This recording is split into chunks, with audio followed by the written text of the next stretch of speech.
Hi everybody, Shelby Morgan here. It's me. Wanted to make this video because I have a EP coming out on November 13th. It's my first EP ever. I've been working on it for about 5 months now, but I just kind of wanted to make this video to kind of share the meaning behind the project idea, the meaning behind the songs, and kind of like my writing process a little bit. Since I am an independent artist, I feel like it's very important to kind of share these things with others so they can kind of understand, you know, how it is to be an independent artist and to create, because it's really important, and I think it'd be cool if someone else could see this possibly and want to do the same thing. My EP that's going to be out on November 13th, it's called Red. It is the first EP out of 3 EPs that's part of the Color Mixtape project that I am working on. So each EP is going to have 3 songs, but it'll total out to 9 songs. If you know me, you know that the number 39 is my angel number. That's a very important number to me, so I thought it'd be really cool to do 3 EPs and 9 songs, so 3-9. A little story about how I got the idea. In May 2019, I was at Shaky Knees Festival in Atlanta, and I saw Maggie Rogers there. She's from Maryland, from my hometown, and I've always really admired the way she writes, how she performs on stage since I discovered her. And she was talking about the song she was about to perform, how when she wrote the song, she imagined the sunset to be the way that it was when she was performing it that day. And it was a beautiful, like, orangey yellow sunset. And she kind of explained how she writes to color. So that really interested me, and I, started making playlists based off of colors just to kind of like see if I could do it. So that's how I started with the idea, and then I was like, okay, I kind of want to like try to write to color.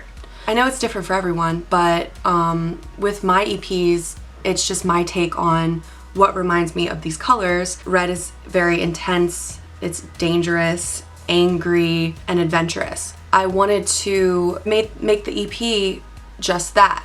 I wanted the songs that I was writing to emulate pop music with some rock and folk elements, especially when it comes to, storytelling. So I saw this as the color red. Passionate, angry, intense, dangerous, adventurous. And I feel like the 3 songs that are on this EP touch on those verbs really well. All in their own way, of course. So the first song is called Oh My God. I wrote the first part of it when I was in London. I was living in London last year, 2019. I was 23. I had just cut my hair into bangs, and I was starting to really figure out my aesthetic, which is definitely like 70s for sure. My opening line is, I ended up in London with bangs and bell-bottom jeans. Let me tell you something, it's really hard being 23. And I was really finding myself then. So it was really hard, but it was definitely worth it. I mean, I grew so much from then.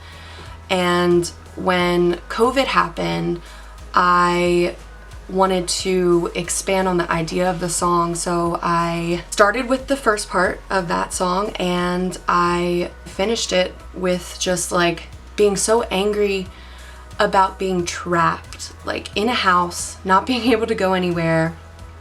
I felt kind of trapped in myself. It's an angry song, a song about me being frustrated, being stagnant. I was in a place in my life where I was so confused about what was real and what was fake. I talk about having blurry eyes. I was blinded by so many things in my life, so many people. And the song is just really me, crying for help. Oh my God. Like, God, is it all in my head? Have you left me for dead, or am I dreaming? Is this a simulation? Like, is this real?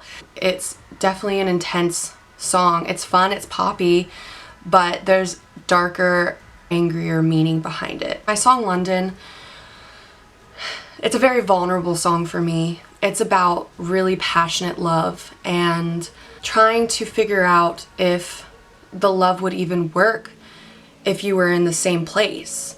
It's a love that's intense, and when you live in two different places, it's hard to even know if it would work. It's a song kind of imagining, would it work? Reminiscing on past memories that you've made together and wondering if it's just the memories that are pulling you back. Is it the city? Because London is my favorite place, and most of these memories, you know, they exist there. They exist in London. So it's just me kind of like storytelling, reminiscing, remembering all these things and wondering if it would be different, and wondering if time is on our side, because I say in the song, we're not getting any younger, but the miles are getting longer. And that's so true, because in this world, you have to remember how fragile life is and how life is so short. We're not getting any younger, and you know, time is just going to keep going faster and faster, and we may never know unless you try now. So it's like, why not take that chance? Why not figure out if what we have is really as intense and passionate? I really struggled with wanting to put this out in the world, but I think it needs to be, because, you know, it's such a vulnerable song for me, and for all the Miley fans out there. It's been compared to like a song from her Can't Be Tamed album. I think it reminds me of Take Me Along, which I didn't purposely do, it just happened. The third song on the EP is called No Weapons Wasted. And I got this idea for the song during the Black Lives Matter movement, and I was thinking about how in this country there aren't any weapons wasted. People, like, if there's a gun, like, it's used. And kind of just thinking of that in like more deeper terms. And in June, I found out that one of my dear friends, Josso, had passed away. And, you know, she was a young Black woman living in New York City, and the last time I saw her, I had brought her a bunch of clothes because she was homeless. She, you know, found a place to live. She seemed like she was doing well. She got a job, and I'm not gonna go into the backstory like of her life, but it wasn't fair that she had to go through what she had to go through, and that she was basically chosen the upbringing that she had. And I think, I mean, a big part of it was because she was a Black woman. And in our society, Black women struggle more than, you know, someone like me. She was a young Black woman living in New York City trying to become a poet and a model and live out her dreams. And sometimes that is just an unfair world for someone like her. And I wished so badly that she got those things that she wanted, because she was such a special person. She was so beautiful inside and out. She taught me how to write music, and I found a piece of paper that we had written. We started writing a song together, and the lyrics were in her handwriting. I held your life in my sepia. It was like my sepia hands, but what I had fell through.